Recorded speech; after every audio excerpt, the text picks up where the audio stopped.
저는 오늘 이 시간 청종과 맹신 사이라는 제목으로 하나님의 말씀을 전하겠습니다.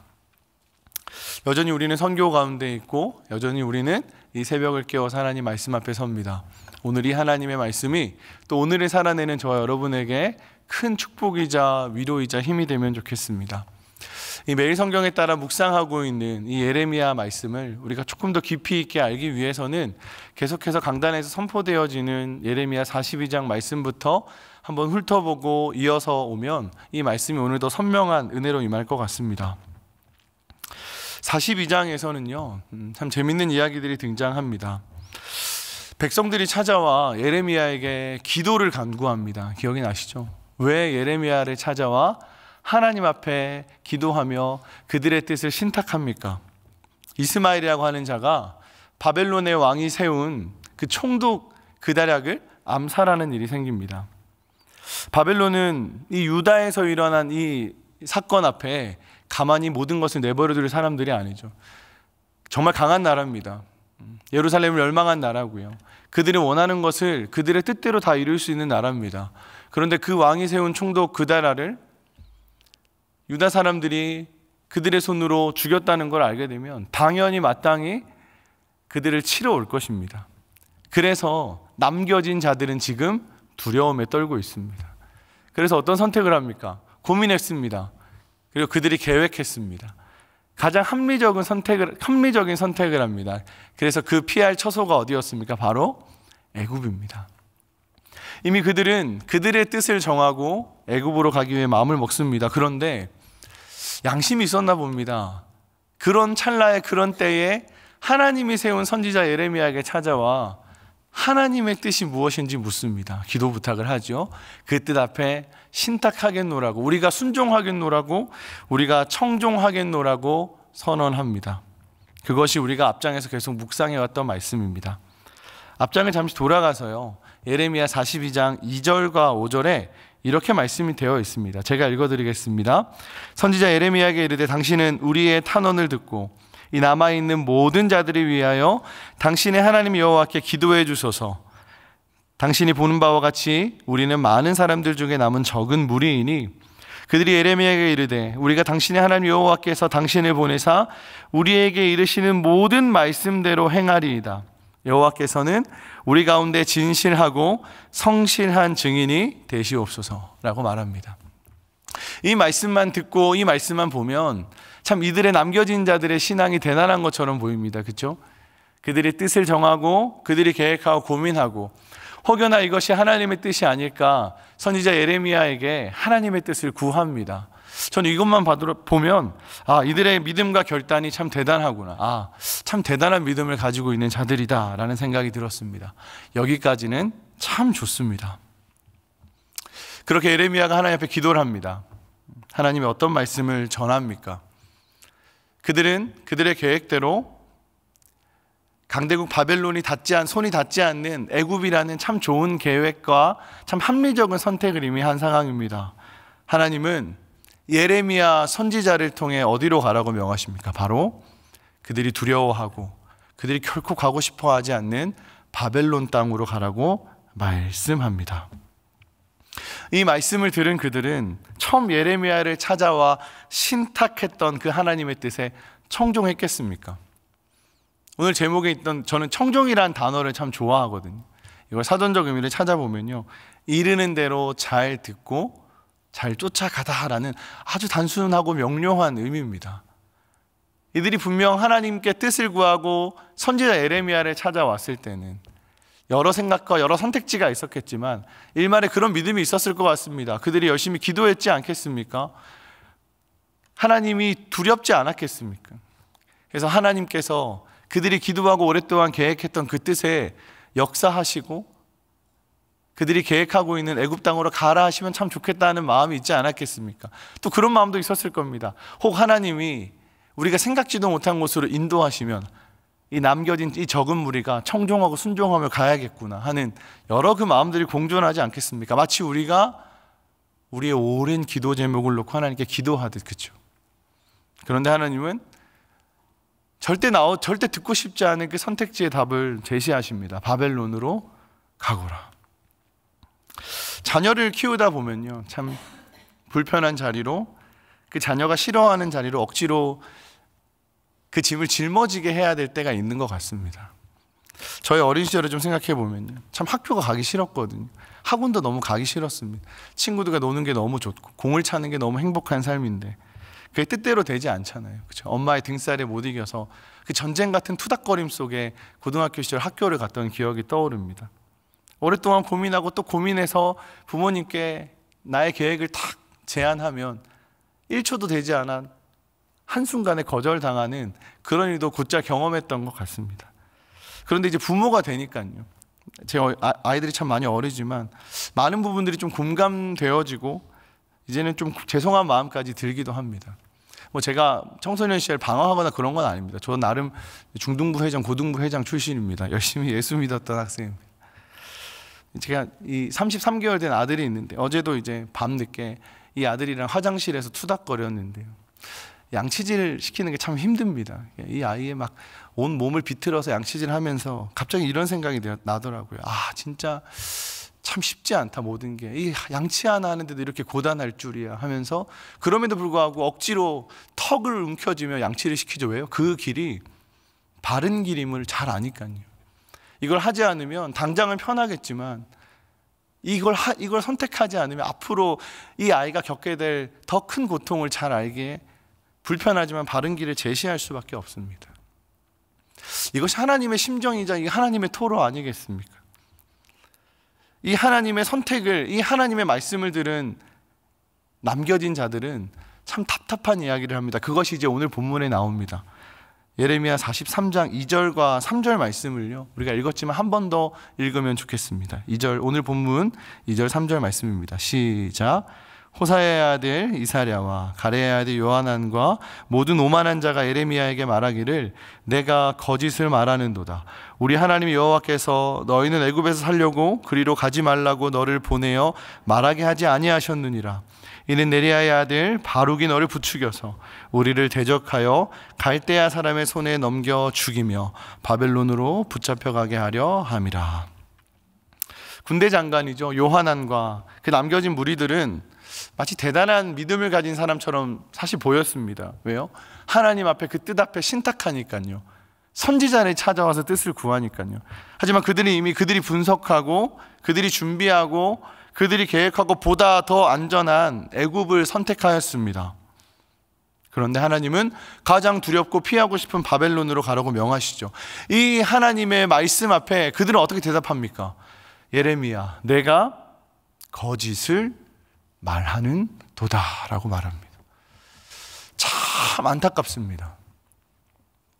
하나님 말씀 앞에, 그들의 신탁 앞에 하나님의 응답이요, 너희는 다시 바벨론으로 돌아가라는 말씀이었습니다. 그런데 그들은 예레미야, 내가 거짓을 말하는도다 라고 대답합니다. 하나님은 그들을 2절 앞에 오만한 자라고 칭하죠. 자기들이 고민하고 계획하고 준비한 응답이 아닌 하나님 말씀 앞에 내가 우리를 죽음으로 내몰기 위해 거짓말을 하는구나 라고 말합니다. 그들이 정한 보다 더 안전하고 안락한 애굽으로 결국 그들은 그들의 갈 길을 정합니다. 맞습니다. 여러분, 상식적으로 생각해 보시면요, 상황과 환경과 어떤 것이 조금 더 합리적일까를 고민해 보면 아마 우리 대부분은 애굽 내지 그 주변에 있는 나라들을 선택했을 겁니다. 왜요? 그게 마땅하고 당연한 선택이니까요. 이게 성경에 한 절에 나와 있는 이들이 바보야, 어리석은 선택이야 라고 생각하지 마시고 그냥 여러분 합리적으로 한번 생각해 보십시오. 여러분이 이 상황에 놓여있는 남겨진 유다 사람들이라고 고민해 보십시오. 누가 그 바벨론으로 다시 가고 싶겠습니까? 포로로 살아야 되고요, 잘못하면 잡혀 죽습니다. 그 선택을 감히 누가 하겠습니까? 그런데 하나님은 말씀하시죠. 그리고 그들은 하나님의 뜻을 거역하고 그들이 세운 보다 더 안전하고 합리적인 선택, 애굽, 그 이집트로 발길을 옮깁니다. 그리고 8절에 이렇게 되어 있습니다.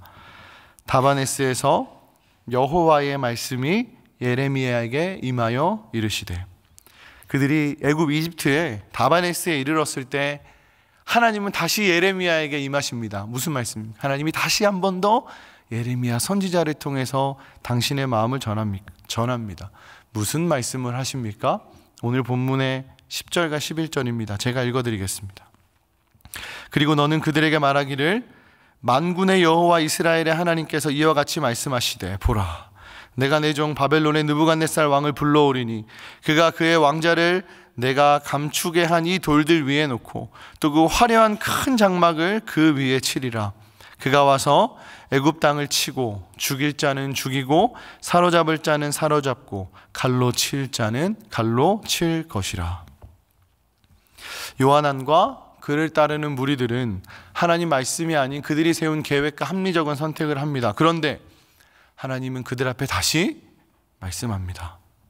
내가 바벨론 왕 느부갓네살을 이 자리 애굽으로 불러 애굽 땅을 어떻게 한다고요?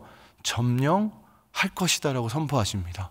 그냥 점령한다고 말씀하신 것이 아닙니다.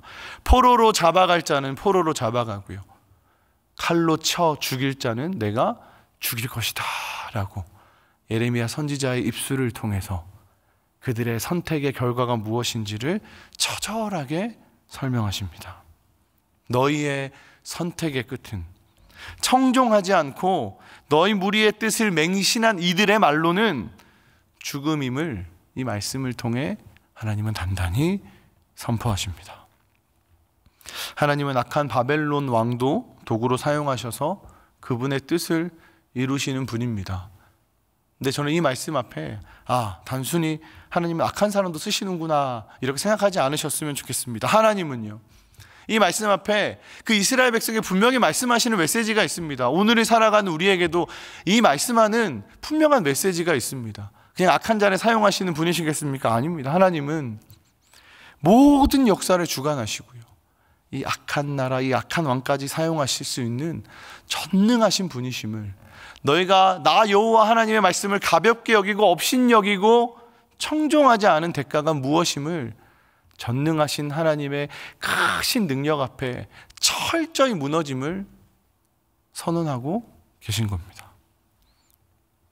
눈앞에 풍요와 눈앞에 안락함이 때론 하나님의 말씀을 지웁니다. 그리고 우리를 그 맹신 위에 서게 하는 것 같습니다. 그런 생각을 해봤습니다. 막 전전긍긍하며 끙끙 앓다가 오랫동안 기도하면서 고혈을 짜낸다는 표현을 하죠. 열심히 고민하며 애끓는 마음으로 고혈을 짜내 대단한 묘수가 생각날 때가 있습니다. 저도 그렇거든요. 그런데 여러분이 생각해내시고 여러분이 최선을 다해 만든 그 대단한 묘수는 절대 하나님 말씀이 될 수 없습니다. 로마서 8장 7절과 8절에 이 말씀이 있습니다. 육신의 생각은 하나님과 원수가 되나니 이는 하나님의 법에 굴복하지 아니할 뿐 아니라 할 수도 없습니다. 육신에 있는 자들은 하나님을 기쁘시게 할 수 없느니라. 아멘. 사랑하는 우리 성도 여러분, 하나님의 말씀이 가벼워지면요, 하나님의 말씀이 두려워지지 않으면 우리는 오랫동안 신앙생활해온 나의 습관과 맹신 앞에 늪처럼 빠져서 헤어나오지 못할 겁니다. 우리가 오랫동안 준비하고 철저한 계획 앞에 하나님께서 계속 역사하길 바라고 나의 계획과 나의 선택 앞에 하나님이 임재하길 바라십니까? 아직도 그걸 놓고 애끓는 마음으로 기도하고 계십니까?